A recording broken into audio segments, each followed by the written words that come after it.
Following Alalgar, the mantle of kingship passed to Alalgar, the second ruler of Eridu. If Alalgar represented the dawn of kingship, Alalgar represented its establishment. His reign, recorded as 36,000 years, 10 full sars, transformed kingship from a singular event into a lasting institution. Eridu, under Alalgar's interminable rule, evolved from being merely the first city into the enduring foundation of Sumerian cosmic order. Where Alalgar signified the arrival of authority from heaven, Alalgar embedded its rhythm into the very heart of earthly life. The people remembered him not as a conqueror, but as the king who gave rulership its form, making it ceremonial, enduring, and intrinsically sacred. The duration of his reign is again precise, 10 sars. To the Sumerian mind, 10 was a number of completion and wholeness. Alalgar's time on the throne thus symbolized a perfect, closed cycle, the consolidation of kingship, the stabilization of existence. He was less a warrior and more a steward, ensuring that the spark ignited by Alalgar did not flicker and die, but grew into a steady flame. Archaeology provides glimpses of Eridu during this purported age. Temples were enlarged,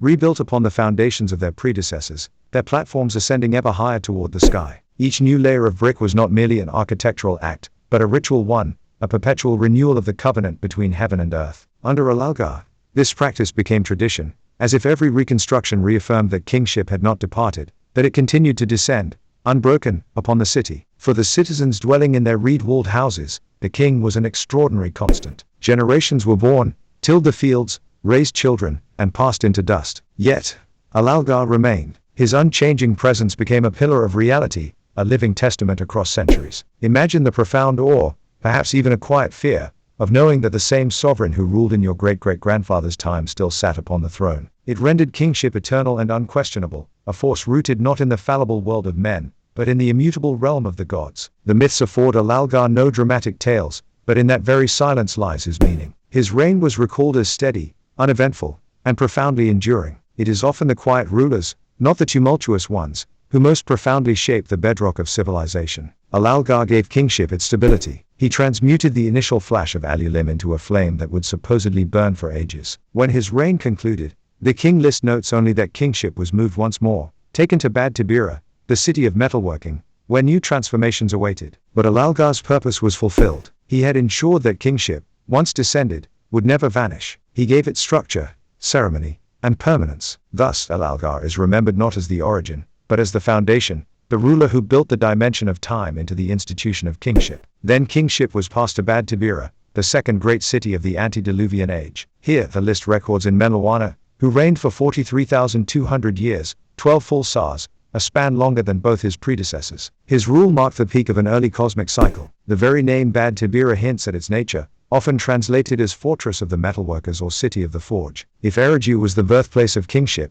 Bad Tibira was the crucible of transformation. Here stone yielded to metal, and ritual evolved into advanced craft. Under Enmenluana, this sacred knowledge was said to have flourished. To the ancients, metallurgy was no mundane skill. To extract ore from the earth, subject it to the fury of fire, and transmute it into tools and artifacts, was to imitate the creative powers of the gods themselves. Fire became a divine element, and its masters were seen as custodians of cosmic power. Enmenluana's long reign is thus memorialized as the age when the forge of civilization was first ignited. Picture the city, furnaces glowing like fallen stars against the night, priests tending sacred flames, sparks flying heavenward. To his people, this fire was not merely practical, it was holy, a tangible link between the radiance of the heavens and the labor of the earth. Every hammer strike resonated like divine thunder, every cast ingot carried the authority of the gods, and presiding over it all was Enmenluana, the king who embodied this fusion of craft and cosmos. Why 43,200 years? The specificity is telling. 12 sars represented a fullness, the completion of a grand celestial cycle. Just as the zodiac is divided into 12 houses, Enmenluana's reign spanned 12 measures of cosmic time. His rule was not merely political, it was astronomical, tied to the rhythm of the stars themselves. Some researchers suggest this age coincides with the first great strides in astronomy. Bad Tibira may have been a center not only for fire but for sky watchers. To master metal is to understand transformation. To observe the heavens is to understand cycles. Together, they signify the dawn of science, a gift remembered as descending from the sky. From the Anunnaki perspective, Enmenluana could represent a period of direct, hands-on presence. A reign of 43,000 years is not human, but it might be natural for beings whose biology is calibrated to a different world. If they came to Earth to mine, to smelt, and to transform its resources, then Bad Tibira would be a logical epicenter. Enmenluana, in this view, was not just a king, but their appointed foreman, a steward of their terrestrial operations. Yet, like the kings before him,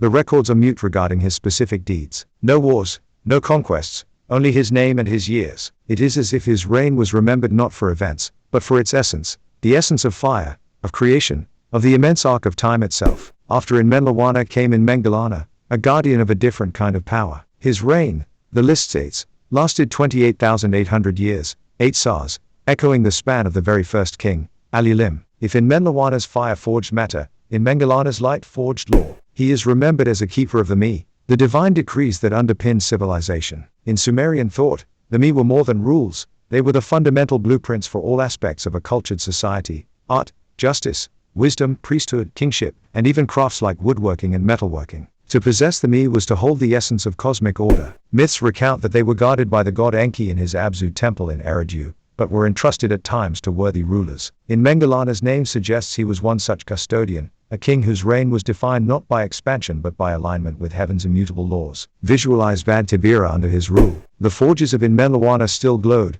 but now the sky itself was read as a sacred text. Priests charted the paths of stars, sought omens in the flight of birds, and inscribed divine decrees into clay. Society was being sculpted not only by fire and craft, but by codified knowledge and celestial law. To his subjects, Enmengalana personified the wisdom that bound heaven and earth into a coherent whole. His 28,800-year reign, a return to 8 sars, suggests a theme of balance and the renewal of foundational cycles. Alalgar, the first king, ruled for the same duration. Perhaps the scribes intended to mark Enmengalana as a second dawn, not the dawn of kingship itself, but the dawn of its laws, its structure, its sacred intellectual heritage. The silence surrounding his deeds becomes significant here. His reign was not about dramatic events, but about continuity. Like the fixed stars, he represented constancy. His rule was a perpetual cosmic alignment, an age dedicated to the preservation of order. When his reign ended, kingship remained in Bad Tibira, passing next to Dumuzid, the shepherd. With this transition, the narrative shifts toward themes of myth, mortality, and rebirth. But Enmengalana's role was complete. He was the guardian of the me,